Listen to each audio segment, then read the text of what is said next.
The Kansas City Chiefs just sent a message to every single player in that building. It had nothing to do with a press conference. No statement, no head coach sitting at a podium. One day after rookie minicamp wrapped up, 3 players got the call nobody wants. They were gone before the week was out. And the part that should scare every fringe player on that roster, training camp is still more than 2 months away. This is what a ruthless warning looks like. On May 4th, 2026, the Kansas City Chiefs made 6 roster moves in a single afternoon. 3 players were released: quarterback Jake Haener, linebacker Ethan Hurkett, and defensive tackle Zacch Pickens. 3 players were brought in to replace them: Xavier Lloyd, Khalil Benson, and Marlon Sewell. 6 moves. One afternoon. The ink was barely dry on the final day of rookie minicamp. Most teams use minicamp to take notes. They write things down, talk to coaches, and then wait until July to make decisions. Kansas City does not work that way. They watched what they needed to watch, made their calls, and moved on. That is not a team going through the motions. That is a front office operating like a machine. And here is what makes this even bigger.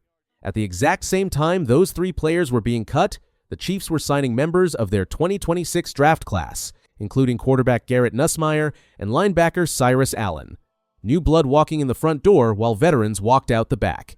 Kansas City did not even let the dust from minicamp settle before reshaping the roster. Let's start with the most recognizable name on that cut list: Jake Haener. Haener came into the NFL with real hope behind him. The New Orleans Saints drafted him in the 4th round of the 2023 NFL Draft out of Fresno State. At Fresno State, Haener put up huge numbers and showed enough arm talent to convince a team to spend draft capital on him. That is not nothing. 4th-round picks are not handed out to quarterbacks who cannot play, but the NFL is a different world. Haener spent time with the Saints and never broke through as a starter. He bounced around the league, fighting for backup spots and practice squad roles the way a lot of late-round quarterbacks do. He landed in Kansas City and started that fight all over again. Competing for a backup quarterback job behind Patrick Mahomes is one of the most difficult positions in football because the pressure is completely reversed. You are not trying to win games. You are trying to prove you belong in the building when you almost never play. Haener could not do enough to hold that spot. After minicamp, Kansas City decided they had seen what they needed to see.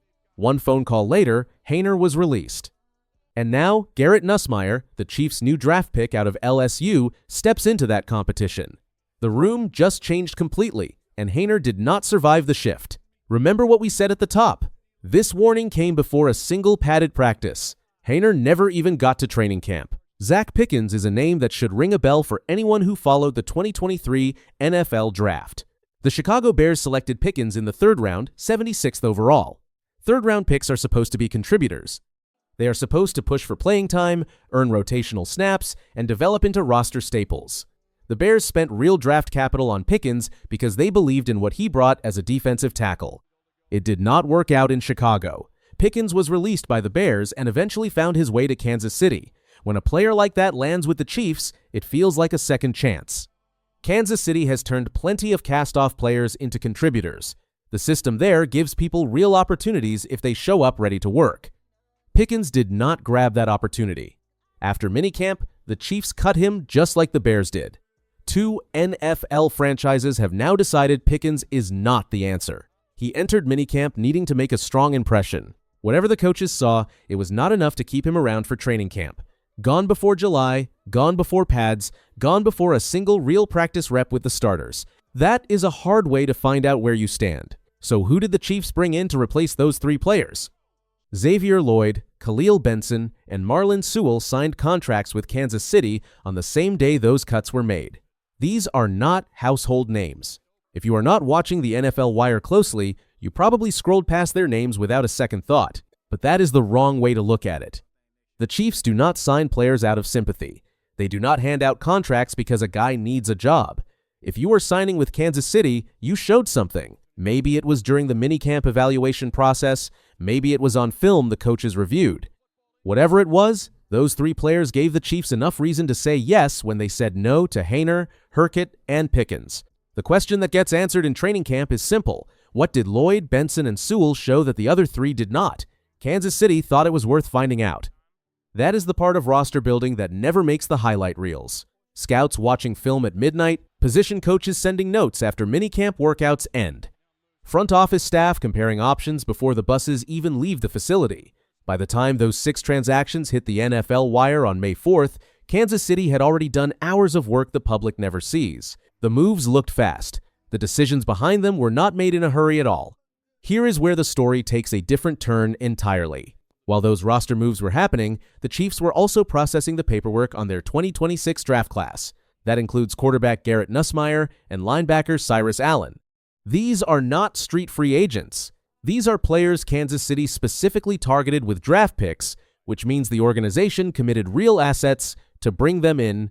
Nussmeier comes from LSU, where he was one of the most talked about quarterbacks in college football heading into this draft cycle. The Chiefs spent a pick on him, and now he is walking into a quarterback room where the backup job just opened up. That is not an accident. Kansas City knew Haener was on the way out. They went out and found his replacement before minicamp even ended.